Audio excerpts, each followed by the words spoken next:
singleness to his entendre. The horns press on my brow, they're pounding, beating, such slurs, such wicked bluster, boasting, cheating. You lucky man, your wife is quite a prize. A prize worth quite a rise, I must surmise. He flaunts their love beneath everybody's noses. Instead of hiding, boldly he exposes. And stupid me to stand aside and wave, as though endorsing just how they behave. I ought at least to have knocked off his cap, or stained his cloak with mud, or raised some flap. I should have shouted thief and recompensed him by raising all the neighborhood against him. For me to take this all without a fight is reckoning my honor all too slight. What sort of man does not respond? What rube would stand aside, inert, an idle boob? I'll chase him down, I'll challenge, take him on. The man shall never see another dawn. I'll show it's wrong to cuckold on some whim a man who never did a thing to him. Well, not so fast. Ought I be boldly swearing? The fellow has a rather brutish bearing, and he might think to vent his angry wrath not only on my fore, but also aft.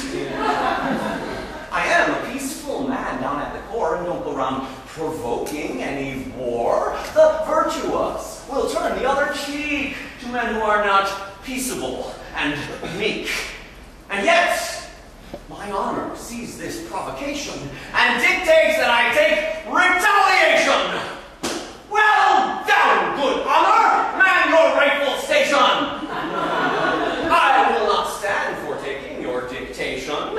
Say I should play the champion or martyr and feel it neath the belt, above the garter, and gossips tell of that revenge I tried. Well, would I then be somehow satisfied?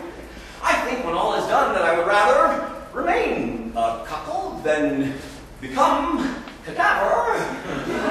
What is this cuckoldry? What harm is in it? Does it impair my health a single minute?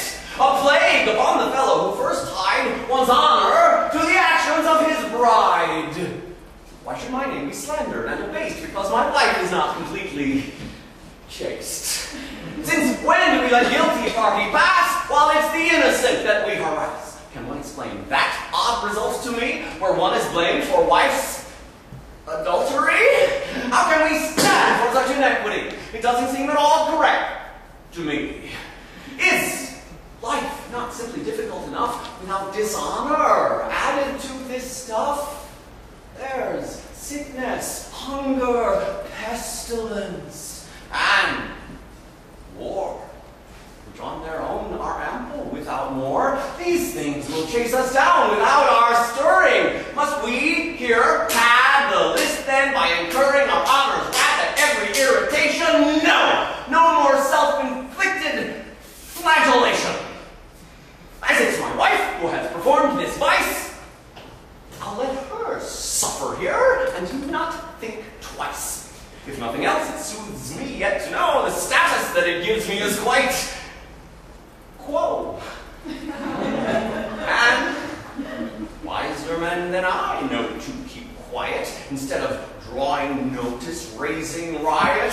I'll smile, be more friendly and convivial, and not get tangled in things quite so trivial. Perhaps the rest may laugh and talk about me, but they laugh more with some sword sticking out me. And yet, I feel a responsibility to give some nod to my nobility. For heaven frowns on such appropriation.